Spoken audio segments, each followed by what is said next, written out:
पूजा जी accountability कैसे नहीं तय हुई? क्या नहीं मांगी आपने? अकाउंटेबिलिटी कैसे नहीं तय हुई? और अकाउंटेबिलिटी के लिए फिर आपका देखने का पैमाना जो है वो अलग अलग क्यों हो जाता है? पूर्णिमा जी नहीं, अलग अलग क्यों हो जाता है? मैं बार बार सरल हो उसको क्या जो दंतहीन हम सरल हो, हम यहाँ पे कौन से अकाउंटेबिलिटी बार बार वापस आके उसी बात पर निकलते हैं कि फिर डबल स्टैंडर्ड क्यों है? कोई रास्ता ही नहीं बचा है। अकाउंटेबिलिटी अगर तय हो और आप कह रही हैं कि ये तो अच्छी बात है कि उन्हीं के साथी नेता ने सजेशन दिया है, सजेशन वही दिया जाता है, लेकिन आपने रंगरेज साहब को सुना नहीं, आपने रंगरेज साहब को सुना नहीं। उन्होंने तो कहा उन्होंने अपनी अलग लाइन ले ली है, तो अलग लाइन को अगर आप अलग लाइन कहते तो वो सजेशन कैसे हो सकता है? कांग्रेस की है, हम कह रहे हैं कि हमें लगता है कि भाई हमारे नेता भी कहते हैं, अभी जो है भाजपा की प्रवक्ता कह रही थी कि अरे इनके यहाँ पे प्रश्न उठा रहे हैं। आज चली जाइए, आपके जो है घटक दल बिल्कुल प्रेस कॉन्फ्रेंस करते हैं। आशीष पटेल तो मंत्रिमंडल में रहे आपके, वो जो है मंत्री आज भी हैं उत्तर प्रदेश में, खुला प्रेस कॉन्फ्रेंस करते हैं और उत्तर प्रदेश की सरकार के ऊपर में आरोप लगाते हैं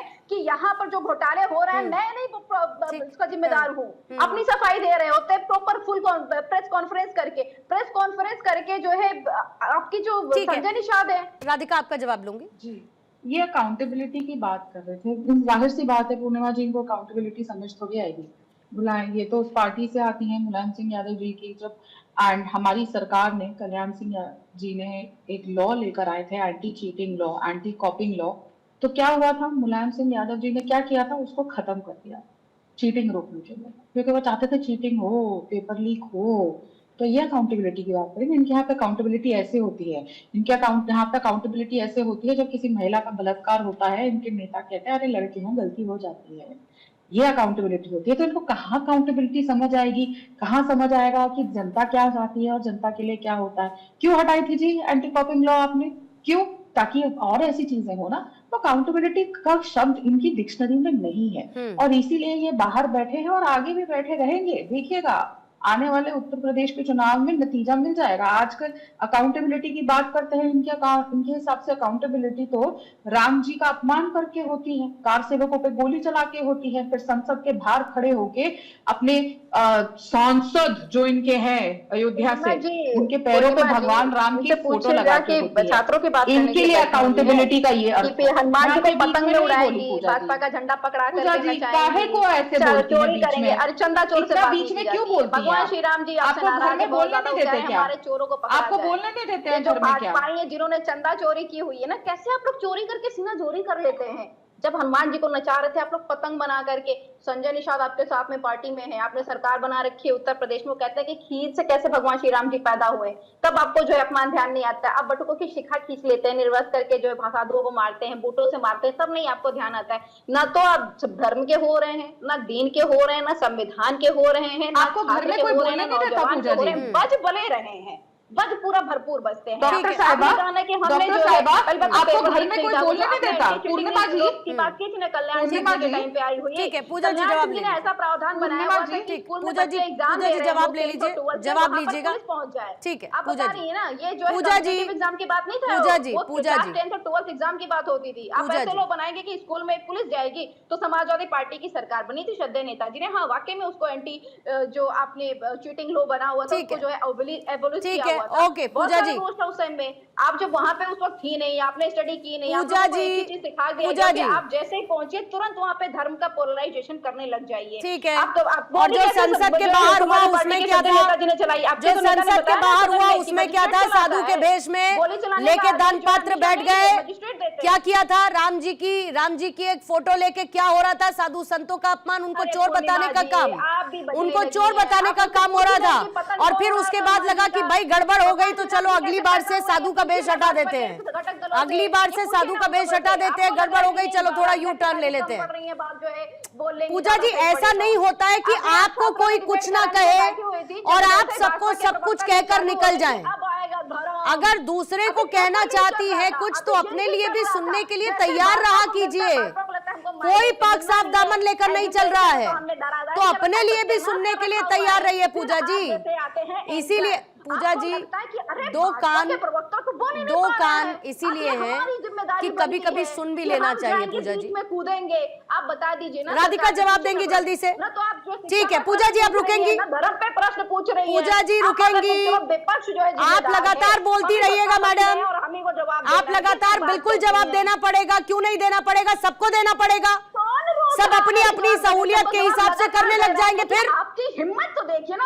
आप अपनी हिम्मत देखिए ना पूजा जी। आपका पर्सनल अटैक क्यों चलने लगता है? आपके पास अपने तर्क खत्म है क्या? खत्म हो जाते हैं आप लोगों के पास अपने तर्क? कि जो विपक्ष से सवाल पूछे आपके अपने तर्क खत्म हो जाते हैं, जो आप कुतर्कों पर आ जाती है और डायरेक्ट अटैक पर आ जाती है। पूजा जी ये आप इस मामले में सीरियल ऑफेंडर है। पूजा जी हो चुकी हुई है, आप इस मामले में सीरियल ऑफेंडर हैं कि आपसे मैदान में। पूजा जी मैं फालतू की बहस में आपके साथ पढ़ना नहीं चाहती। मैं बेवजह के आपके साथ इंडिविजुअल बैंटर में नहीं पढ़ना चाहती। मुद्दे पर बात करिए और बाकी छोड़ दीजिए। आवाज डाउन करेंगे पूजा जी की। राधिका अपनी बात पूरी करेंगी। धन्यवाद। पूर्णिमा जी बोलने दीजिए। लगता है समाजवादी पार्टी में क्योंकि महिलाओं की कोई इज्जत नहीं होती है। अरे वो तो वो लोग हैं जब उनकी नेता डिंपल यादव जी पे इतनी अभद्र टिप्पणी हो गई, एक आदमी ने चू नहीं करे पीडीए की वजह से, एक चू नहीं आए मौलाना रशीदी की वजह से। आज यहाँ पे जो मोनोलॉग सुना रही है मोहतरमा, हमें एक शब्द नहीं बोली है डिंपल यादव जी के लिए। तो महिलाओं का वहां पे क्या हाल होता है, इनको बोलने का मौका नहीं दिया जाता है, इसलिए आके सारी उनको अपनी पूरी इच्छा यहाँ करनी दी। और आप ही स्वतंत्र चैनल है और हम भी जैसा हम कहते हैं सबकी साथ सबका विकास, हम भी अच्छे से सुन रहे थे। अब किसी की बात कहीं सुनने नहीं जा रही तो कोई तो सुनेगा ना। हमने सुन ली, इनकी जितनी शिकायतें हैं, इनको जो पर्सनल अटैक करना है कर सकती है, कोई दिक्कत नहीं है। संविधान हक देता है इन्हें सारी बातें बोलने का, लेकिन इनको सुनना भी चाहिए। अब जब इतना बोली है, वापस बात पे आते हैं। इन्होंने खुद माना कि एंटी कॉपिंग लॉ इन्हें हटाया। तो मैं सिर्फ इतना जानना चाहती हूँ कि ये लोग जो बार बार, और ये राहुल गांधी जो है ना, मुझे तो समझ नहीं आता वो किस तरीके का बिहेवियर लेकर चलते हैं। जो आदमी E20 के खिलाफ, फ्यूम के खिलाफ वीडियो जारी करता है, वो ये तक नहीं रियलाइज करता जब वो पेट्रोल टैंक का ढक्कन खोलता है कि उस ढक्कन पे लिखा हुआ है कि E20 कंपैटिबल गाड़ी है। आप E20 के खिलाफ वीडियो बना रहे हो और आपकी गाड़ी खुद E20 वाली गाड़ी है। तो मतलब आप सोचिए ना कि उनका कितना डिस्कनेक्ट है हर चीज से, और वो कितने होश रहते हैं ना, उनकी टीम को पता चलता है। इसीलिए यही बात शशि थरूर साहब कह रहे हैं, it is not only limited to the युवा सेक्शन, इट इज एवरीवेयर। अब ये तो सच है ना कि राहुल गांधी ने इसी युवा संवाद जो ये चला रहे हैं, जो भी इसका नाम है, जैसे 2 यात्राएं भी चलाई थी जिसमें महिलाओं को शराब ऑफर करते थे। अब ये जो संवाद चल रहा है, ये तो 3 कैंसिल किए थे ना, क्योंकि अज्ञात आइलैंड पे छुट्टी पे गए हुए थे। करा ना, अगर उनको युवाओं की चिंता होती तो वो छुट्टी कैंसिल करके आते। ठीक है राधिका, ठीक है, ठीक है। मंत्र पे तो नहीं गए वो। ठीक है, थोड़ा सा आपको रोकूंगी। ठीक है, थोड़ा सा आपको रोकूंगी। राकेश शुक्ला जी जल्दी से आपके पास, फिर संजय जी, संजीव जी आपके पास भी आती हूँ।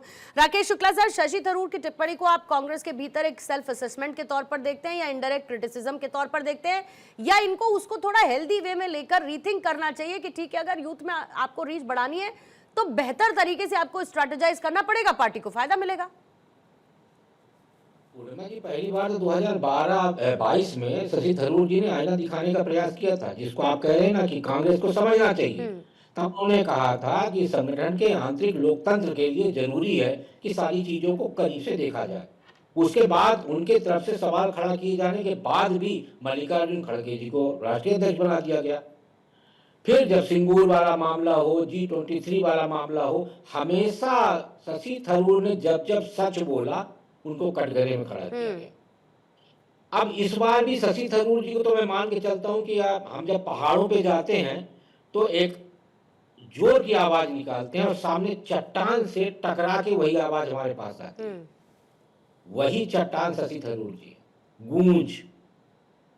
शशि थरूर जी ने बताया कि नहीं, ये गूंज काम नहीं करेगी, ये तो पहाड़ वाली गूंज है।